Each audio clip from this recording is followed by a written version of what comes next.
Presta muita atenção. Quando somos salvos, no momento da nossa salvação, presta atenção, ela ocorre quando nós somos justificados. Salvação compreende justificação. Essas palavras não podem se separar. Não existe salvo sem ser justificado.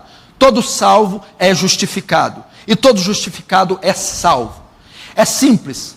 Paulo coloca a figura aqui de um tribunal. Pecadores são criminosos. Os crimes são quebrar a lei de Deus, o evangelho, os mandamentos. A sentença, a condenação, a pena de morte, morte eterna. Quando o evangelho é exposto, a mensagem do evangelho é pregada ao penitente, ao pecador, ao impenitente, ao pecador, ele responde com fé a mensagem. Quando ele responde com fé ao pecador transgressor, naquele momento ele é justificado. Ele está num tribunal, condenado pelos seus crimes. Mas quando ele crê, o juiz, que é Deus, bate o martelo e dá uma sentença favorável para ele.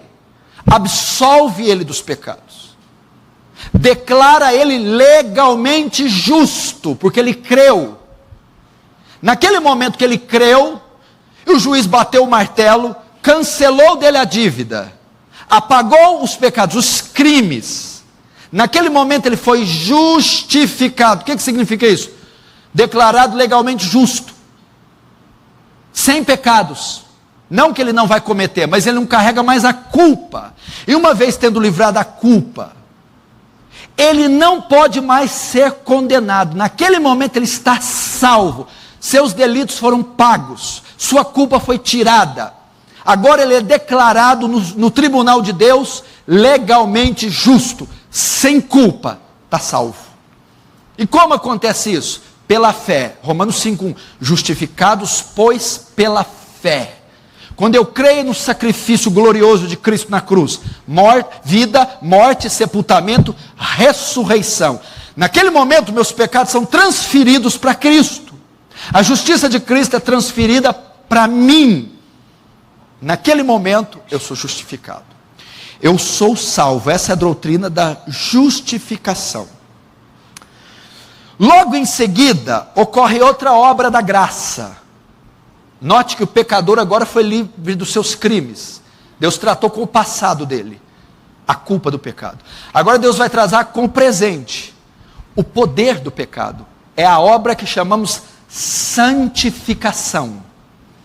Ele tirou a culpa, agora ele vai tirar o poder, o domínio, a força do pecado na vida, na carne do crente. É a doutrina da santificação. O que é a santificação? Ele livra da culpa, o aspecto moral, jurídico.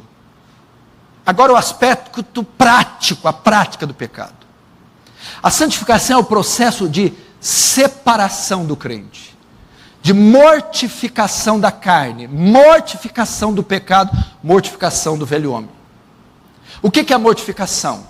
Exercer domínio sobre os impulsos carnais. Exercer domínio sobre as inclinações pecaminosas. Santificação é o processo de separar o crente do pecado, separar do mundo. É o processo de purificação, limpar o crente dos aspectos pecaminosos. Santificação também é o processo de transformação. Agora ele vai pegar aquele filho de Adão, que tem características genéticas, hereditárias de Adão, e vai colocar nele características de Cristo. É o processo de transformar um homem à imagem de Cristo. O que a imagem de Cristo compreende? As bem-aventuranças, puros de coração, os que choram, os misericordiosos. O que é a imagem de Cristo? Os frutos do Espírito, longanimidade, benignidade, mansidão. É o processo de colocar os atributos morais de Cristo no crente. Isso é santificação.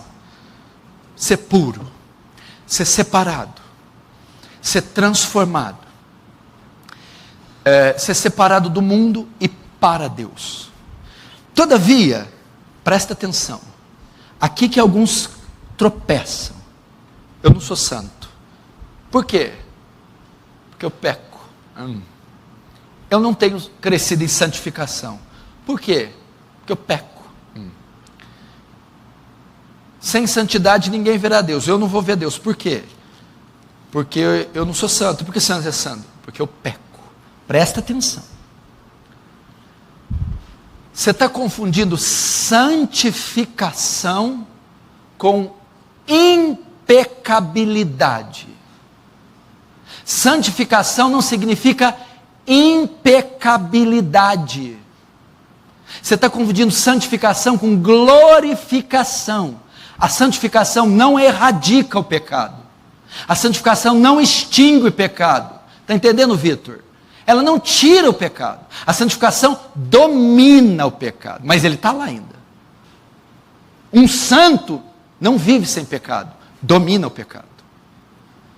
Nós só viveremos livres do pecado na glorificação, o terceiro estágio da salvação, onde o pecado é erradicado, extinto para sempre.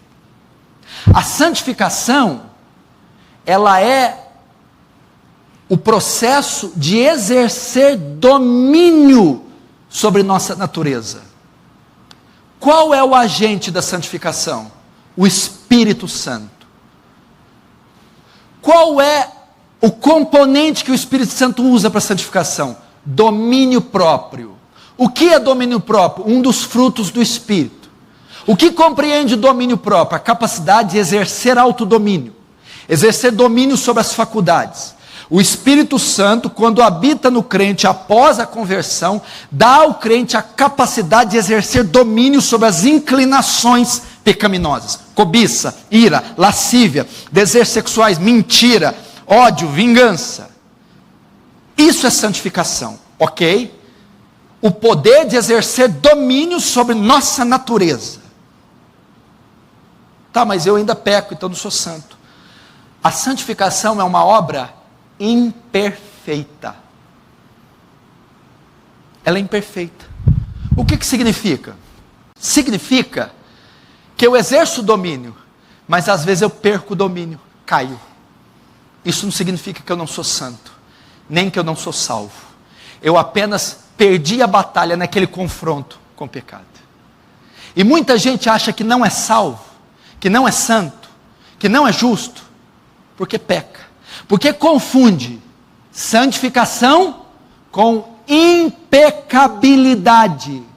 Santificação não é se tornar impecável. Se um dia você vê o pastor Paulo pecando, ele não deixou de ser santo. Você está tendo uma visão errada da santificação.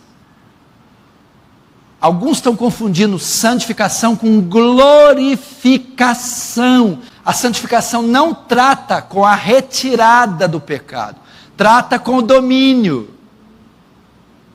Entendeu? E como a santificação é imperfeita, vez ou outra você tropeça. Tenha paz, meu irmão.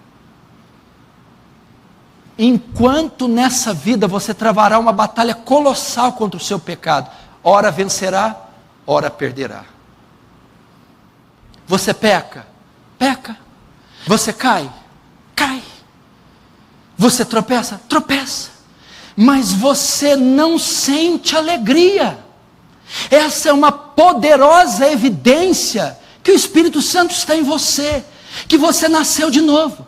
O pecado não te traz nenhuma alegria. O pecado não te traz nenhum conforto. O pecado não te traz nenhum júbilo. E quando você nota que mesmo não vencendo, mesmo sendo fraco, caindo, que ao cair você se entristece, isso é uma poderosa evidência que você é salvo.